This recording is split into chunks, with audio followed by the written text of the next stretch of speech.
ಇಂಥ ಮಹತ್ ಕಾರ್ಯ ಮಾಡ್ಲಿಕ್ಕೆ ಚಂದ್ರವೀರ ಶಿವಯೋಗಿ ಇದ್ದೇ ಈ ಮಹತ್ ಕಾರ್ಯ ಆಗೈತೆ ಮಕ್ಕಳು. ನಾವು ನೀವಂತಿರ್ಬೇಕು ಇದು ಹೆಂಗಾಗತ್ತೆ ಅಂತ.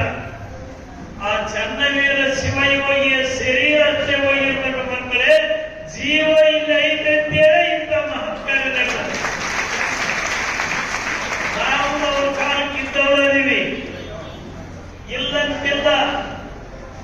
ಇವರು ಇನ್ನೂ ಸಣ್ಣ ಶಿವಯೋಗಿಗಳಿದ್ದರು. ಇವರು ನೇಮ ಮಾಡೋ ಕಾಲಕ್ಕ ನಾನೇ ದೀಕ್ಷೆ ಅಯ್ಯಚಾರ ದೀಕ್ಷೆ ಕೊಟ್ಟು ಇವರ ಚಲೋ ಆಗ್ತಾರಂತ ಹೇಳಿದ್ರು. ಮಾಡಿಬಿಟ್ಟಾಗ್ಬಿಟ್ಟೆ ಮಾಡಿದ ಈಗ ಅವ್ರಿಗೆ ಏನ್ ತೋರಿಸ್ಬೇಕು, ಹುಲಿ ಹೊಟ್ಟೆ ಹುಲಿವೇ ಹುಟ್ಟೈತೆ. ಸರಿ ಬಿಟ್ಟಿಲ್ಲ ಮಕ್ಕಳೇ, ಇನ್ನು ನಾವ್ಯಾಕೆ ಚಿಂತೆ ಮಾಡೋಣ?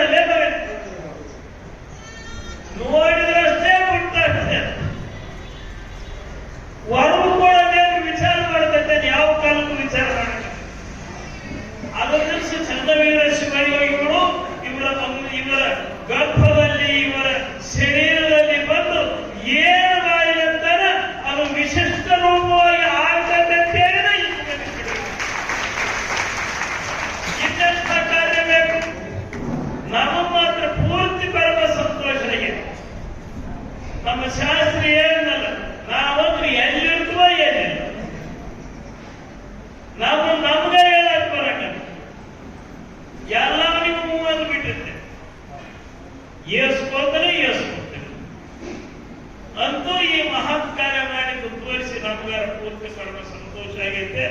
ಅಪ್ಪವರು ಯಾವರು ಕೇಳ್ತಾರ ಆ ವರು ಚನ್ನವೀರ ಶಿವಯೋಗಿ ಕೊಟ್ಟೇ ಕೊಡ್ತಾರೆ. ಕೊಡಕಲ್ಲಂತಿಲ್ಲ, ಅವಾಗೇನಿದ್ದಿಲ್ಲಂತಿಲ್ಲ. ಅಡವಿಯಲ್ಲಿ ಎಂಥ ಕಾರ್ಯಕ್ರಮ ಮಾಡಿ ತೋರಿಸ್ಬೇಕು, ಮುಂಚೆ ತೋರಿಸ್ಬಿಡ್ತಾವ. ಇದೇನು ಬೇಕು? ಏನಾಗಲ್ಲ ಶಿವ ಸಾಂಬ ಬಲಿಸ್ಬೋದು, ಏನಾಗಲ್ಲ.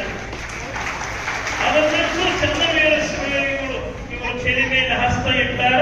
ಇವನು ಇನ್ನೂ ಶಿವಯೋಗಿ ಮಹಾಕಾಂಕ್ಷೆಗಳು ಮಹಾ ಕಾರ್ಯಗಳು ಮಾಡಲಿ ಅಂತ ಭಗವಂತ ಚನ್ನವೀರ ಶಿವಯೋಗಿಗಳು ಕೊಟ್ಟು ಕಾಪಾಡಲಿದ್ದೇವೆ. ನಮ್ಮ ಎರಡು ಮಾತುಗಳ